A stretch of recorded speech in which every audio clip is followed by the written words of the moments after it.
একটা সময় ছিল যখন স্মার্টফোনের অ্যাভারেজ স্ক্রিন সাইজ ছিল 3 থেকে 4 ইঞ্চি। তবে এখন আমরা মডার্ন এজে এমন একটা এরাতে এসেছি যেখানে ফোনের ব্যাক সাইডেই আমরা 3 ইঞ্চের ডিসপ্লে পেয়ে যাই, যে ডিসপ্লেটা দিয়ে যথেষ্ট ভালো রকমের কাজ করা যায়। ঠিক যেমন আপনি ওই ডিসপ্লের সাহায্যে ব্যাক ক্যামেরা দিয়ে ছবি তুলতে পারবেন, এমনকি আপনি চাইলে ব্যাক সাইডে যে কোনো ক্লকও সেট করে রাখতে পারবেন। আপনি ঠিকই ধরেছেন, আমি Xiaomi 17 Pro এবং 17 Pro Max সিরিজের কথা বলছি। এই ফোনের ব্যাক সাইডের এই ডিসপ্লেটা সত্যি অনেক বেশি হেল্পফুল ছিল আমাদের জন্য।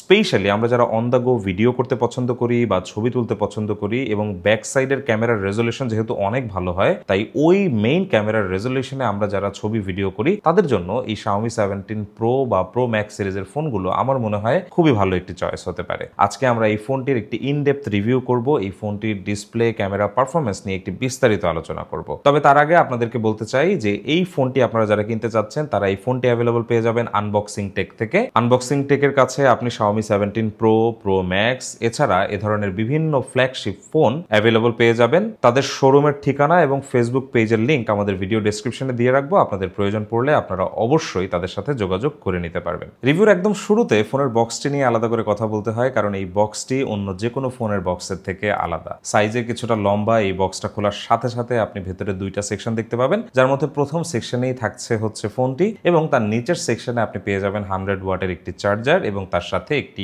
USB টু USB-C কেবল। আর ফোনটির সাথে কিন্তু একটি অ্যান্টি ইয়েলো কাভারও থাকবে, যে কাভারটা একটু হার্ড কেস বলা যায়। আর কেসের ভেতরে একটি সিম এজেক্ট পিনও থাকছে আর কিছু পেপার ওয়ার্ক। একদম শুরুতে এই ফোনটি হাতে নেওয়ার সাথে সাথে আপনি বেশ ভালো একটি হ্যান্ড ফিলিং পাবেন এই ফোনটি থেকে। সম্পূর্ণ স্কোয়ারিশ ডিজাইনে এই ফোনটিকে তৈরি করা। ফ্রন্ট সাইডটি একদমই ফ্ল্যাট এবং ব্যাক সাইডে কিন্তু আমরা ফ্ল্যাট একটি ডিজাইন দেখতে পাচ্ছি, যেখানে উপরের দিকে আমরা একটি অনেক বড় ক্যামেরা হাউজিং সেকশন দেখতে পাচ্ছি, যে ক্যামেরা হাউজিং এর পাশেই আবার আলাদা করে কিন্তু আমরা একটি 2.9 ইঞ্চের ডিসপ্লেও দেখতে পাচ্ছি। ফোনের যে সাইড ফ্রেমিংটা আছে এটি কিন্তু একদমই অ্যালুমিনিয়ামের তৈরি, যেখানে একদম সাইডের দিকে আপনি একটি পাওয়ার বাটন দেখতে পাবেন নিচের দিকে, আর উপরের দিকেই রয়েছে ভলিউম রকার। আর নিচের দিকে এই ফোনটিতে আমরা দেখতে পাচ্ছি একদম ডান পাশে স্পিকার সেকশন আছে এবং মাঝামাঝি বরাবর USB-C পোর্টটি আছে চার্জিং এর জন্য বা ডেটা ট্রান্সফারের জন্য। তার পাশে একটি নয়েজ ক্যান্সেলেশন মাইক্রোফোন আছে। ঠিক তার বাম পাশেই কিন্তু আমরা একটি সিম ট্রে দেখতে পাচ্ছি আলাদা করে। এই সিম ট্রেটিতে আপনি দুইটি সিম কার্ড ব্যবহার করতে পারবেন এবং এখানে কোনো মাইক্রো SD কার্ড ব্যবহার করার সুবিধা থাকছে না। এই ফোনটির সম্পূর্ণ ডিজাইনটিকে আলাদা করেছে এর পেছনে থাকা রিয়ার ক্যামেরাটি, কারণ আপনি যখন এই ফোনের ব্যাকসাইডটা দেখবেন সবসময় আপনার এই রিয়ার ডিসপ্লেটির ওপরেই চোখটা সবচেয়ে বেশি পড়বে। আর এখানে এই রিয়ার ডিসপ্লেতে আপনি চাইলে যে কোনো রকম অ্যানিমেশন আপনি অ্যাড করে নিতে পারবেন। ফোনের সেটিংস অপশনে গিয়ে রিয়ার ডিসপ্লে অপশনে গেলে আপনি সেখান থেকে আপনার পছন্দ মতো যে কোনো ক্লক সেটিংস বা অ্যানিমেশন আপনি চাইলে আপনার মতো করে সেট করে রাখতে পারবেন। ব্যাকসাইড থেকে এই ডিসপ্লেটিকে ব্যবহার করার জন্য আপনার সর্বপ্রথমে ডাবল ট্যাপ করতে হবে এখানে। এরপর আপনি যখন ট্যাপ অ্যান্ড হোল্ড করবেন তখন আপনি চাইলে পেছন দিক থেকেই কিন্তু বিভিন্ন ক্লক সেটিংস চেঞ্জ করতে পারবেন বা অ্যানিমেশন চেঞ্জ করতে পারবেন। এবং আপনি যখন লেফটে সোয়াইপ করবেন তখন অটোমেটিক্যালি ক্যামেরা অপশনটি ওপেন হবে এবং সেখানে সম্পূর্ণ ক্যামেরার বিভিন্ন অপশনগুলো আপনি এখানেই দেখতে পাবেন এবং এখান থেকে আপনি সম্পূর্ণ ক্যামেরাটিকে ব্যবহার করতে পারবেন। সামনের দিকে এই ফোনটিতে একটি LTPO AMOLED 68 billion colour supported display ব্যবহার করা হয়েছে, যে ডিসপ্লেটি একটি 120 Hz Dolby Vision supported display, যেখানে HDR কন্টেন্ট আপনি দেখতে পারবেন খুবই আরামে, এবং এই ডিসপ্লেটি HDR10+ সাপোর্টেড। আর পিক ব্রাইটনেস পাওয়া যাবে এই ডিসপ্লেটা থেকে প্রায় 3500 নিটস পর্যন্ত। ডিসপ্লেটির সাইজ 6.9 ইঞ্চেস, যেখানে screen to body ratio close to 92.3%। ফোনটির এই মেইন ডিসপ্লেটি আমাদের কাছে যথেষ্ট ভালো লেগেছে। আমরা যতবার এই ফোনটিতে কন্টেন্ট দেখেছি বেশ দুর্দান্ত একটি ফিডব্যাক আমরা পেয়েছি এই ডিসপ্লেটা থেকে, এবং ডিসপ্লের ব্রাইটনেসও যথেষ্ট ভালো ছিল, যেখানে কালারগুলো যথেষ্ট অ্যাকুরেট আমরা পেয়েছি।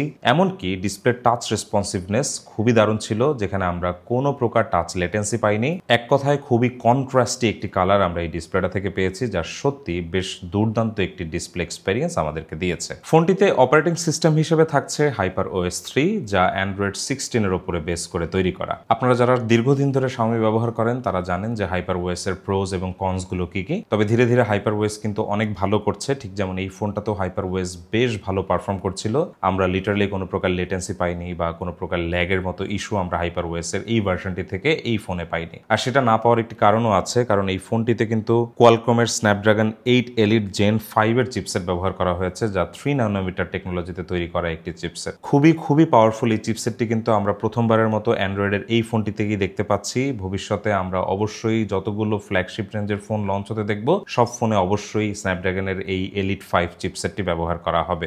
Geekbench 6 এ এই চিপসেটটি থেকে আমরা সিঙ্গেল করে স্কোর পেয়েছি 3350 আর মাল্টি করে আমরা স্কোর পেয়েছি 9300। 388। আর এ থেকে বোঝা যায় যে এই চিপসেটটি কিন্তু অনেক অনেক এগিয়ে থাকছে এর পূর্বে আসা অন্য যে কোনো চিপসেটের তুলনায়। আর আমরা যখন গেম খেলেছি এই ফোনটা দিয়ে তখন আমরা দেখেছি যে এই ফোনটি বেশ ভালো পরিমাণে হিট জেনারেট করছে, তবে আমার মনে হয় যে এটা খুব একটা চিন্তার কোনো কারণ নেই। যে কোনো ফোনই সাধারণত গেম খেলতে গেলে কিছুটা গরম হতেই পারে, তবে গেমিংয়ে এই ফোনটির পারফরমেন্স কিন্তু খুবই দারুণ ছিল।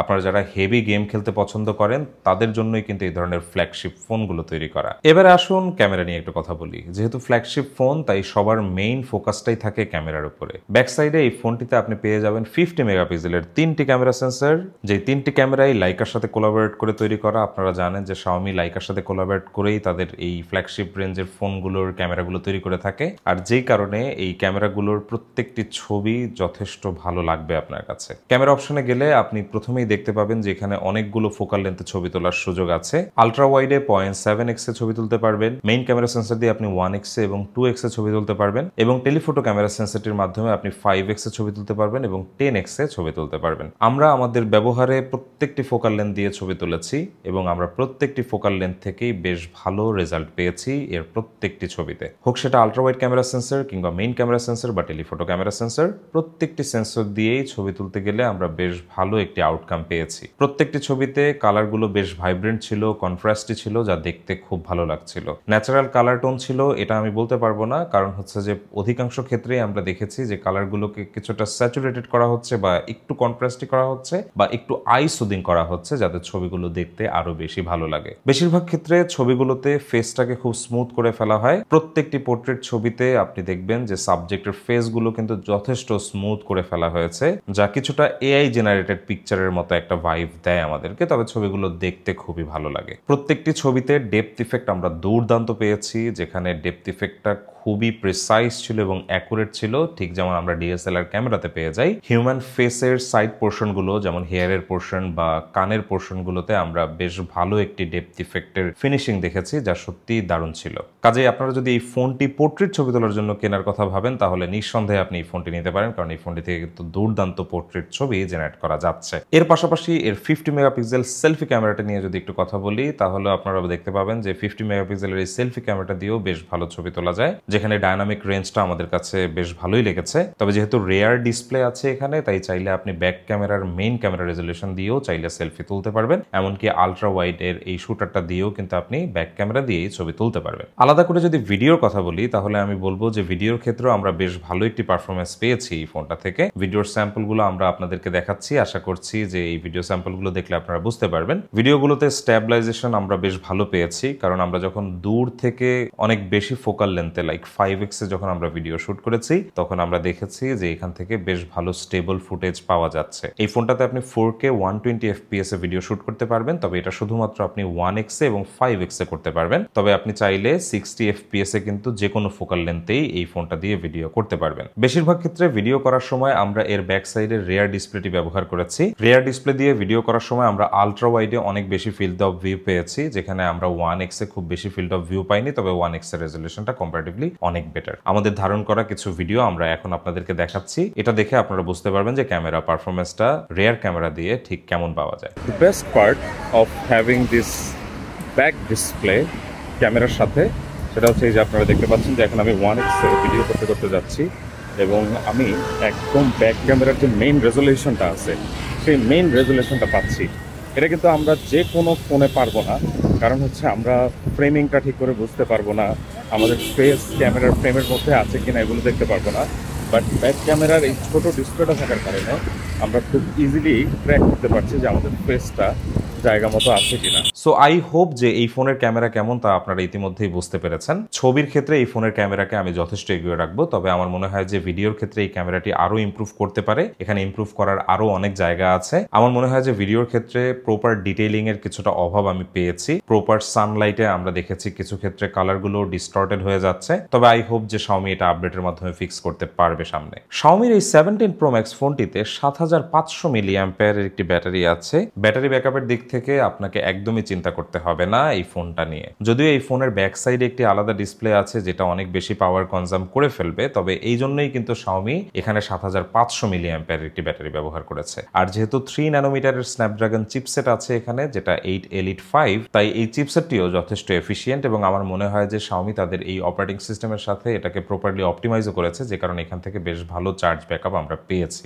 একদম পরিশেষে এই ফোনটির কিছু বিশেষ বিষয় নিয়ে আলোচনা করব, যে কারণে এই ফোনটি একদম ইউনিক। একদম প্রথমেই অবশ্যই এর রেয়ার ডিসপ্লেটির কারণে এই ফোনটি একদম বেশি আলাদা অন্য যে কোনো ফোনের থেকে। আমাদের এভরিডে ইউজেসে আমরা রেয়ার ডিসপ্লেটা সবচেয়ে বেশি ব্যবহার করেছিলাম যখন আমরা এর ব্যাক সাইডের ক্যামেরাটি ব্যবহার করে ভিডিও ফুটেজ নিয়েছিলাম বা ছবি তুলেছিলাম। এর পাশাপাশি এই ফোনের পারফরমেন্স খুবই ভালো ছিল, যেহেতু স্ন্যাপড্রাগনের একদম লেটেস্ট চিপসেট ব্যবহার করা হয়েছে। এর পাশাপাশি হাইপার ওএস এর সাথে খুব সুন্দরভাবে সফটওয়্যারটাকে অপটিমাইজ করা হয়েছে, তাই এখান থেকে বেশ ভালো পারফরমেন্স পাওয়া যাচ্ছিল। আমাদের এই ফোনটি চাইনিজ রোম ভ্যারিয়েন্টের ফোন, আর চাইনিজ রোম গুলো সাধারণত খুবই স্ন্যাপি এবং অ্যাকুরেট হয়, আর যে কারণে এই ফোনটা থেকেও আমরা বেশ ভালো পারফরমেন্স পেয়েছি। তবে অনেকের প্রশ্ন থাকতে পারে যে এত টাকা দিয়ে চাইনিজ রম ভ্যারিয়েন্টের ফোন কেনা ঠিক হবে কিনা। দেখুন, আমাদের দেশে ধীরে ধীরে চাইনিজ রমের ফোনগুলো কিন্তু বেশ অ্যাভেলেবল হতে শুরু করেছে এবং এটা বেশ নর্মাল হতে শুরু করেছে। আমরা অনেকেই কিন্তু চাইনিজ ভ্যারিয়েন্টের ফোনগুলো ব্যবহার করি। ঠিক যেমন আমি আমার ব্যক্তিগত ব্যবহারের জন্য একটি Vivo X200 Ultra চাইনিজ রমের ফোন ব্যবহার করে আসছি অনেকদিন ধরেই,